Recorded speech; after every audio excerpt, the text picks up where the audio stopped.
safe. Here you are invited to set down the weight of the hours behind you and to rest in words that move slowly, gently, like a train gliding through the night. I'm honored to be your guide this evening. Thank you for choosing to spend this time with the Dream Carriage, for allowing yourself this nightly ritual of calm. Each story waits for you here, steady as lamplight, familiar as a well-worn path, always ready to carry you into peace. Together, we will step into a world shaped not by urgency, but by stillness, a world where sounds soften, light deepens, and every detail is meant to ease your breath and quiet your mind. So, settle in, let the day fall away, and allow tonight's journey on Dream Carriage to open gently before you, leading you toward rest, and finally, toward sleep.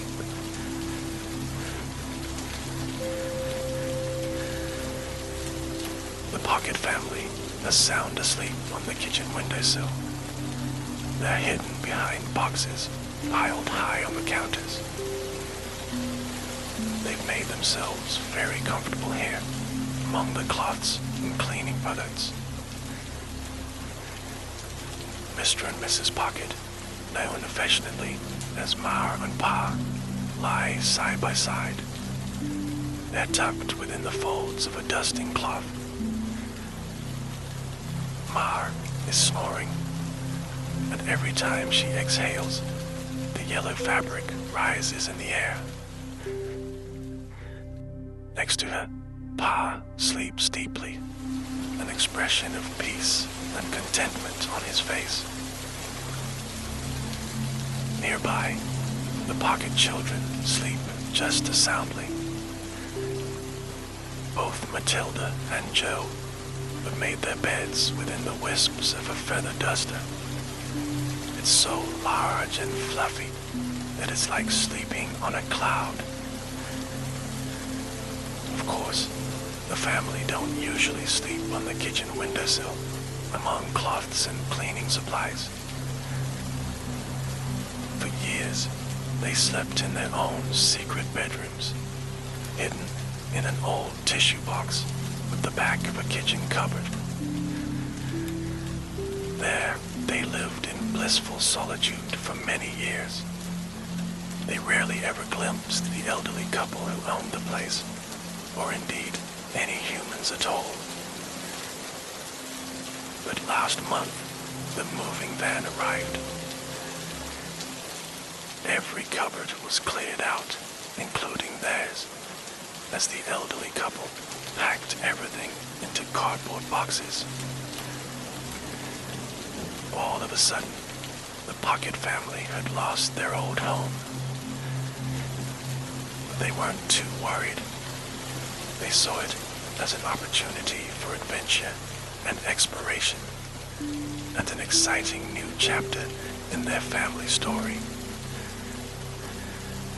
First, they decided there should be a temporary move to the kitchen windowsill while the new human family settled in. It was Pa who chose the windowsill. He thought it might be useful to sleep beside the window and be woken by natural daylight in the morning. This way, they would all be awake early, long before the humans. They'd have the house to themselves for a few hours. They could talk and eat freely, and even wash in the kitchen sink. It would also give them time to move into one of their countless tiny hideouts before the humans were up and about. And that's exactly what the Pockets have been doing over the past month.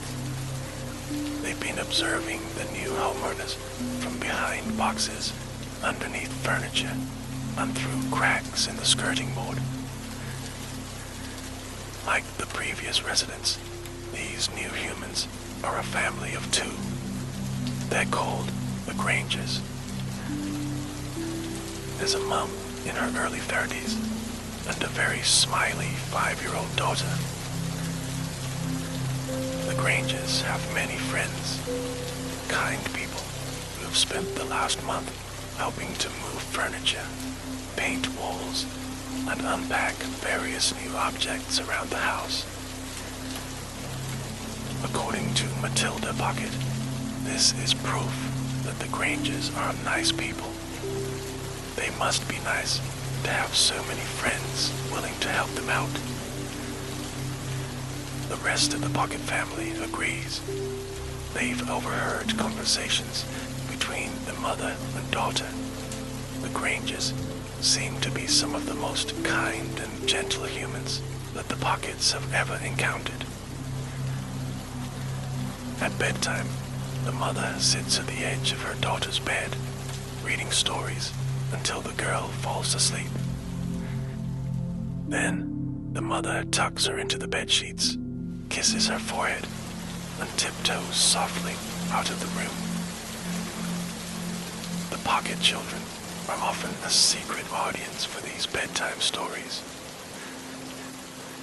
Matilda and Joe sit comfortably on a nearby shelf, resting against the books. They love to listen to these soothing tales. Then, back on the kitchen windowsill, they climb into the cloud-like feather duster and fall asleep. Although the Pockets didn't plan their stay on the windowsill, it actually worked out rather well for them.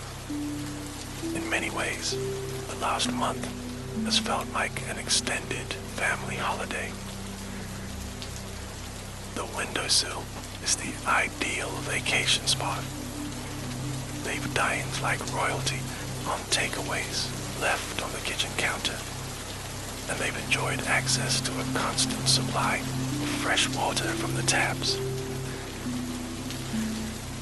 Their bedding may be unconventional, but it's as soft and comfortable as the sheets in any five-star hotel.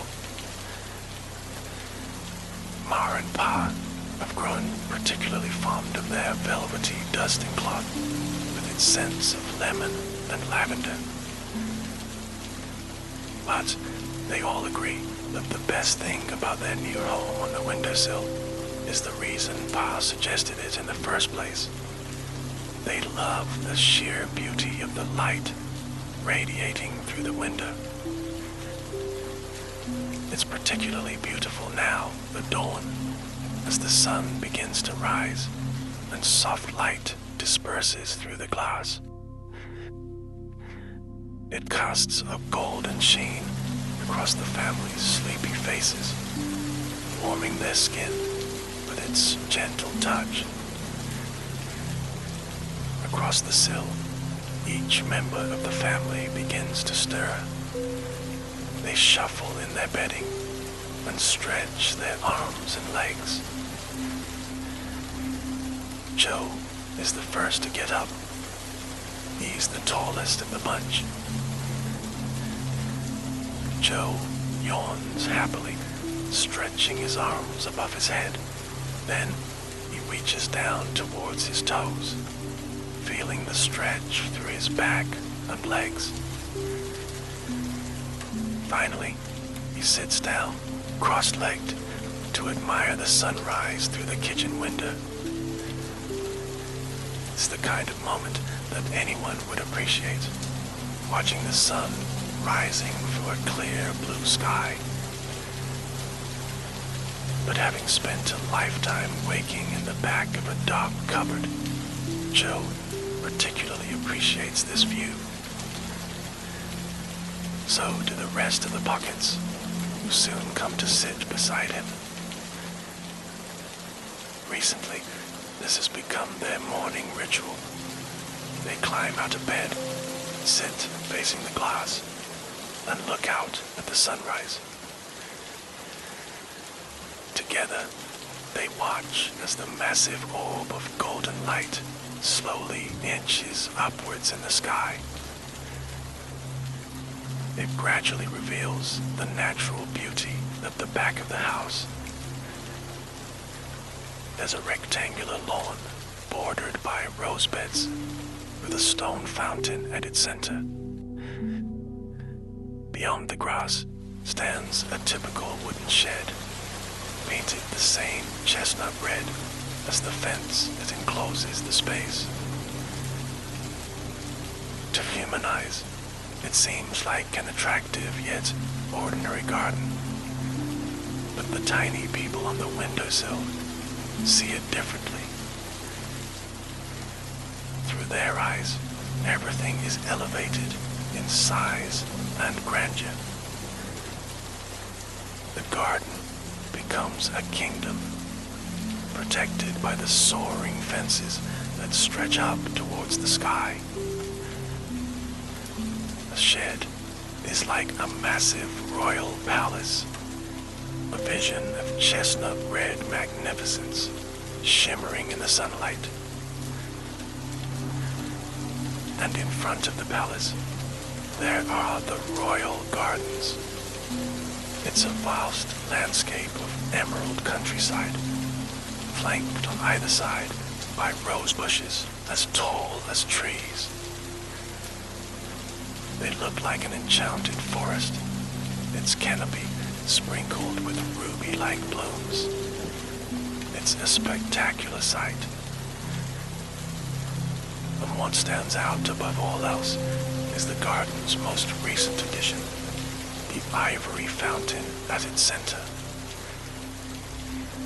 At the top, water spills from the tip of a beautiful stone pineapple, cascading downwards into a large round basin. This basin allows the water to spill over its sides, flowing into an even larger pool below. It's a feast for the eyes. For the pockets, this splendid fountain looks enormous, like an Egyptian pyramid. This morning, the pockets sit by the window and admire the fountain, meditating on its sound. To human ears, it's a calm, trickling sound.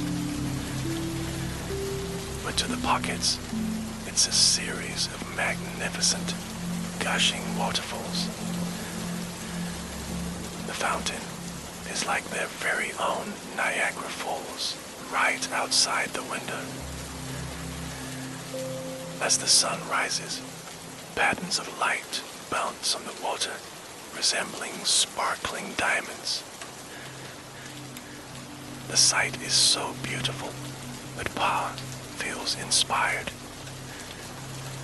Turning to his wife and children, he says that even after they leave the windowsill, he hopes they'll return here often.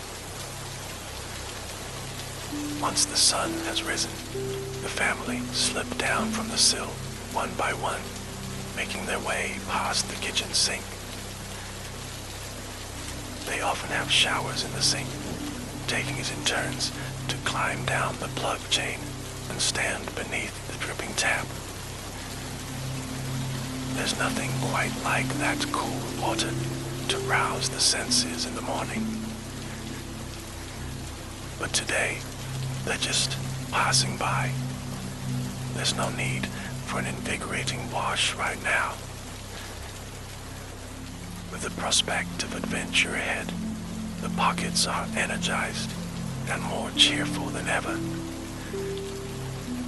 The humans have settled down with their furniture in place and the walls freshly painted. So now it's time for the pockets to explore and find a new place to call home. Over the past few weeks, they've all spent a lot of time thinking about where they might like to live.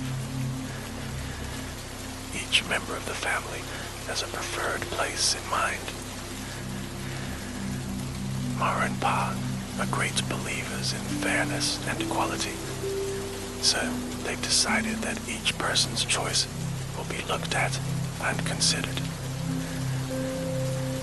The location of their next home will be chosen by family vote. The first person to showcase his choice is Pa. This is why he's leading the way now. Protruding from his backpack are two repurposed toothpicks. These are his walking sticks, which are very handy when crossing uneven terrain. The pockets are experienced explorers, so everyone has their own walking sticks and backpacks filled with equipment. These are things collected over the years, repurposed to form an effective adventurer's kit.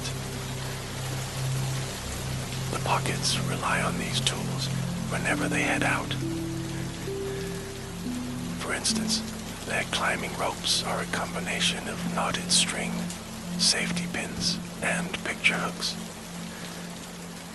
Thanks to these ropes, they've managed to scale every surface, no matter how tall or wide, smooth or rocky. Right now, the pockets resemble a group of expert hikers, but instead of striding through the countryside, they're crossing marble worktops. As they journey through the kitchen, they weave in and out of spice racks and sugar bowls. Then, after traversing the perimeter of the sink, they step onto the electric oven top. It's as smooth as an ice rink, so they hold hands, forming a chain to stay upright. Their movements become smooth and effortless, and they glide across the glassy surface like a professional ice skating team. This feels wonderful, more like flying than walking. Everyone is delighted when Pa turns around at the cooker's edge and leads them back out onto the glass.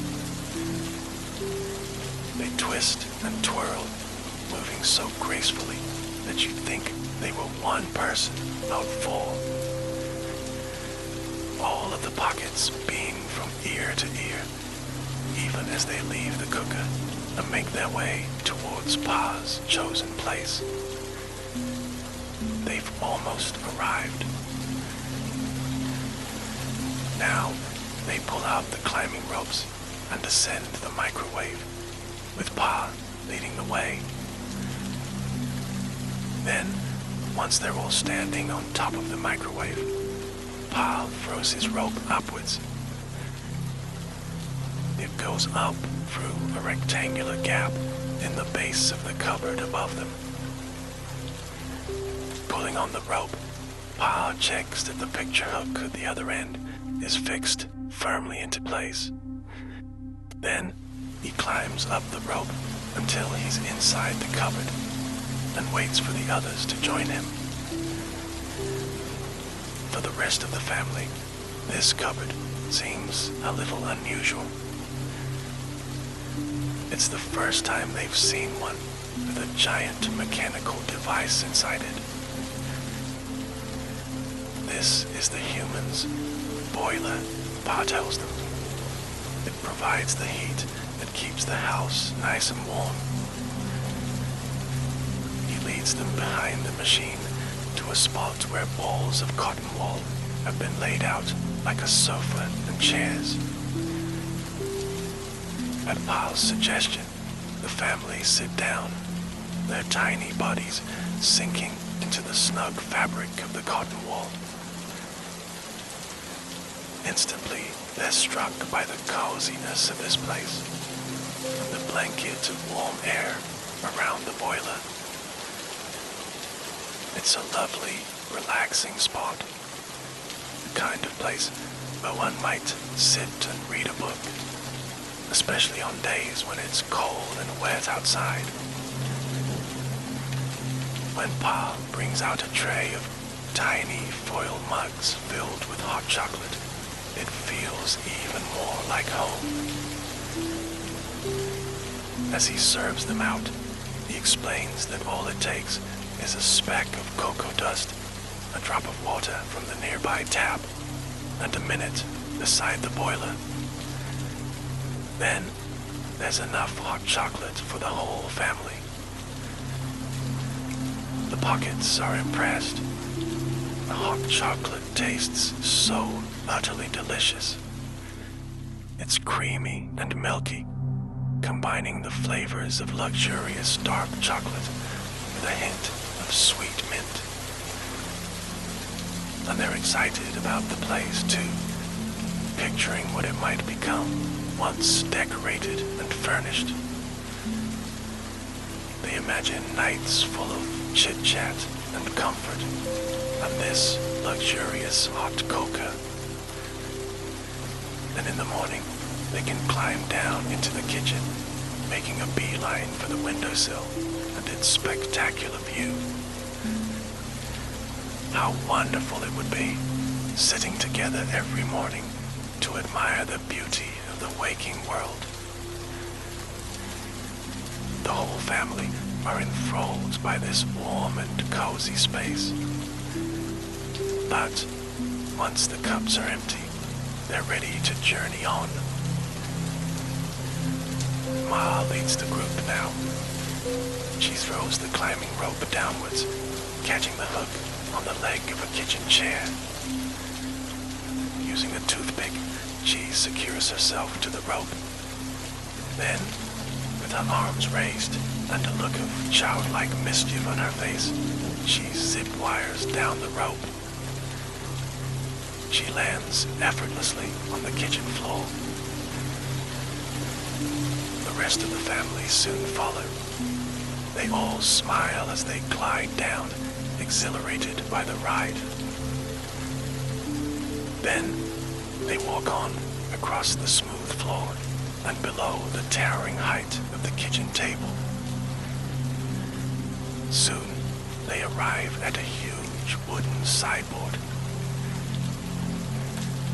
This is a new piece of furniture, bought by the Grangers. It's a beautiful light pine that perfectly matches the table and chairs beside it. The sideboard adds a much-needed touch of brightness to the room. Below, there are 3 cupboards, their doors paneled with frosted glass.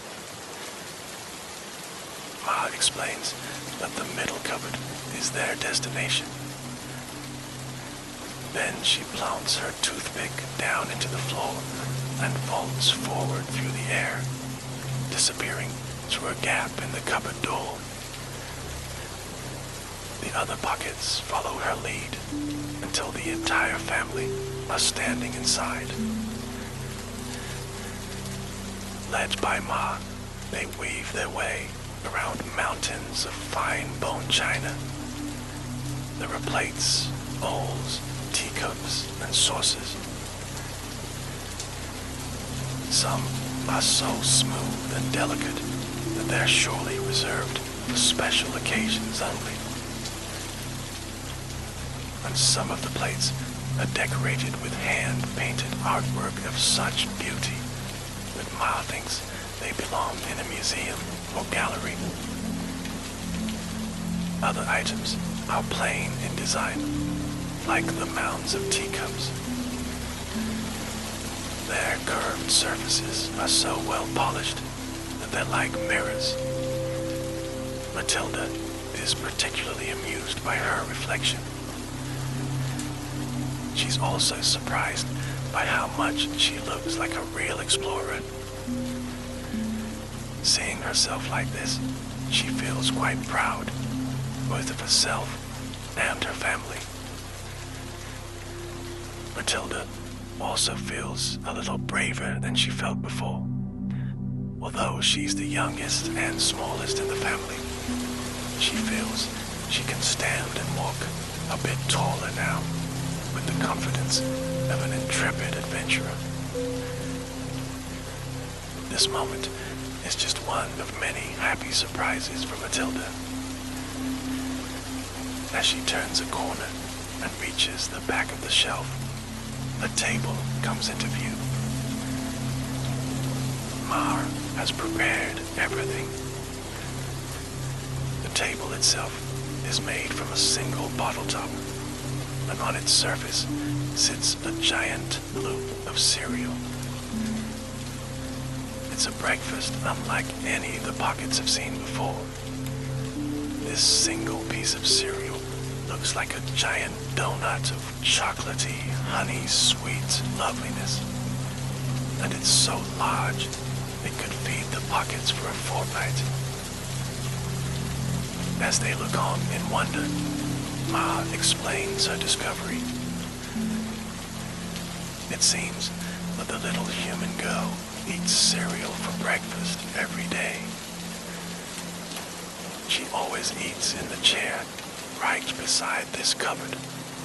And as she's rather a messy eater, she scatters morsels of delicious food everywhere. So, right beside this cupboard, there is an endless supply of delicious food. And not only at breakfast time, but at lunch and dinner too. The Pockets sit down around the table, their bellies rumbling at the sight and smell of the food. Then, without another word, they all tuck in, savoring the taste of the sweet, crunchy cereal. I think we could be very happy here, declares Matilda, as she chews the last of her cereal. And it's much lighter than the last cupboard, says Pa. The others nod in agreement. The family relax, feeling utterly satisfied after their sweet, hearty breakfast. Once more, they begin to daydream, picturing what it might be like to live here. Though it's not as warm as Pa's spot in the boiler cupboard, it feels just as comfortable and homely in here. And the thought of eating food like this each and every day is very tempting indeed. Joe could almost move in right now. But later, when the Pockets have left the cupboard, Joe remembers that it's his turn to act as group leader. He springs into action, leading the group back across the kitchen floor. Daylight fills the kitchen now. It's mellow and golden like the light at sunrise, but visibly brighter. In some places, the floor is speckled with patterns of sunshine reflected through the window. The family walk through one such pattern, finding themselves suddenly awash in gorgeous, powerful sunlight. Beneath their feet, the beige floor becomes sand-like in appearance, and in the background, they can hear the ever-flowing water of the fountain outside, which sounds like the waves of a vast ocean. It's as if the family have been transported thousands of miles away to some exotic beach destination. Indeed, by the time they exit this tropical little spot, the tiny family are positively glowing. As they prepare to traverse the fluffy hallway carpet, their moods are carefree and relaxed. Perhaps this is why their walk over the creamy carpet feels so effortless. But even so, it's a rather lengthy journey, and not the easiest of terrains to cross. It's times like these that the family are especially grateful to be together. They all hold hands as they walk among the thick, velvety carpet fibers, supporting each other just as they did before. This particular carpet has only recently been laid, and is the family's first crossing. Ma is simply awestruck at its softness and bounciness. And everyone appreciates that new carpet smell. It stays with them all throughout their journey, lingering on their clothes as they step through another open doorway and into the living room. of all the rooms in the house, this one is perhaps the most altered by the new homeowners. Gone is the burgundy carpet that Ma never liked, and in its place is a floor of polished mahogany. The old wallpaper has been replaced with sun-soaked terracotta paint. Framed artwork decorates the walls, displaying scenes from nature. Next to them are simpler pieces, most likely drawn by the Granger child. In the middle of the room sits a massive leather sofa. It's a comfy spot for viewing the TV that's directly opposite. Raised high on the wall, this is without a doubt the biggest screen that the family have ever encountered. Matilda gasps at the sight of it, while her parents chuckle quietly. It's hardly surprising that their son would choose such a place. Living beside a giant cinema screen would be a dream come true for Joe. But as the family follow Joe across the glossy floorboards, then up onto the coffee table, they soon realize that their assumptions are wrong. Joe isn't leading them to the sofa, to a crevice in the cushions which offers a view of the screen. Instead, he takes them across the coffee table to a sight far more impressive than the television. There, in the center of the table, sits a large rectangular fish tank, teeming with life. Joe beams. He looks like a proud treasure hunter, showing off his findings. Then, he strolls across the table towards the tank and invites his family to sit down within the indentation of a decorative panel on the table. It's a great spot for the pockets. This little space is deep enough for them to remain hidden and slanted at the perfect angle to take in the tank. As the families sit side by side, they examine the marine and plant life in the vast aquarium. There are chunks of driftwood twisting beautifully in different directions, with fish of every color fluttering through the branches. Even the tiniest fish seem enormous, and each one has its own unique mixture of colors and patterns. One fish in particular is a striking shade of red and has large, paddle-like fins.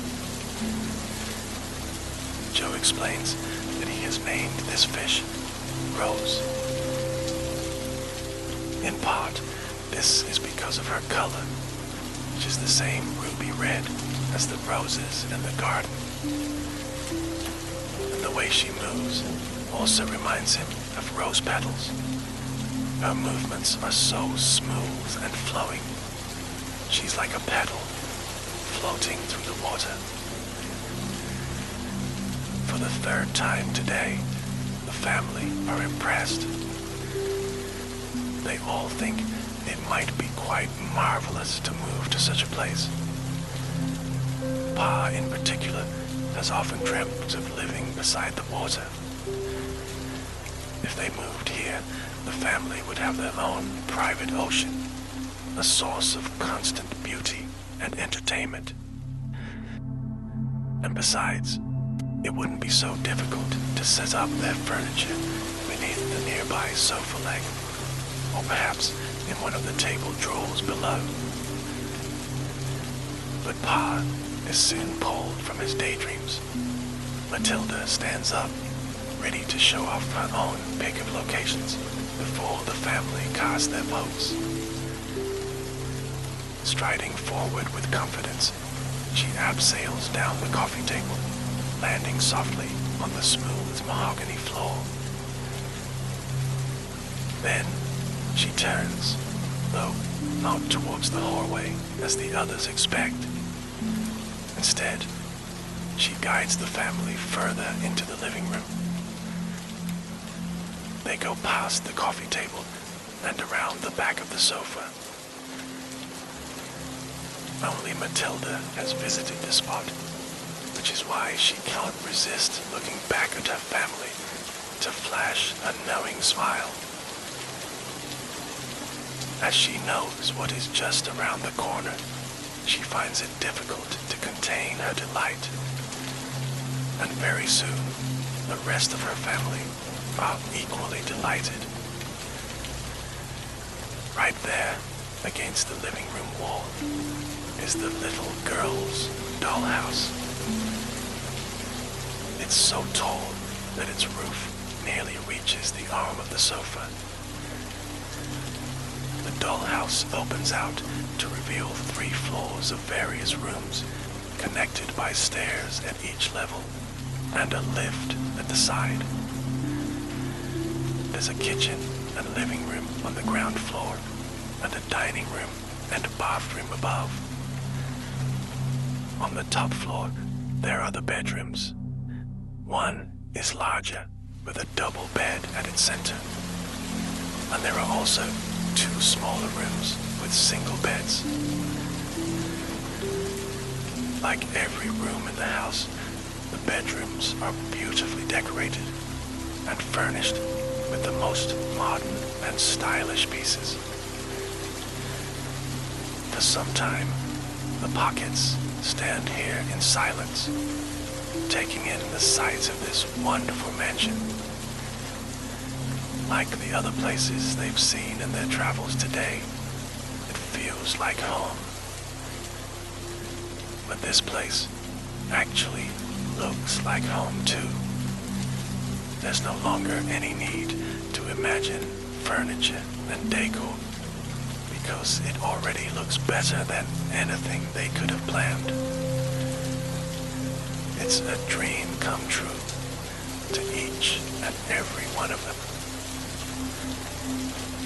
So it's no surprise that Matilda's pick wins the vote. The Pockets decide on the dollhouse even before Matilda points out the tiny remote-controlled car parked beside the house. They can use this to travel everywhere, revisiting the places they've seen today, as well as plenty of new destinations. Whenever the mood strikes, they might visit the fish tank or the fountain, or stop to sunbathe on the kitchen floor. They can fill the car boot with cereal loops, cocoa, and various other delicacies before returning home to their very own dining room. And when it's time to go to sleep, Matilda and Joe can climb into their very own beds.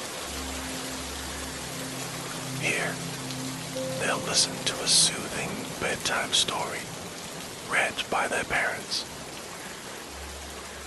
And then, when Matilda and Joe are fast asleep, Ma and Pa will tiptoe out of the room, leaving the children to dream of new adventures.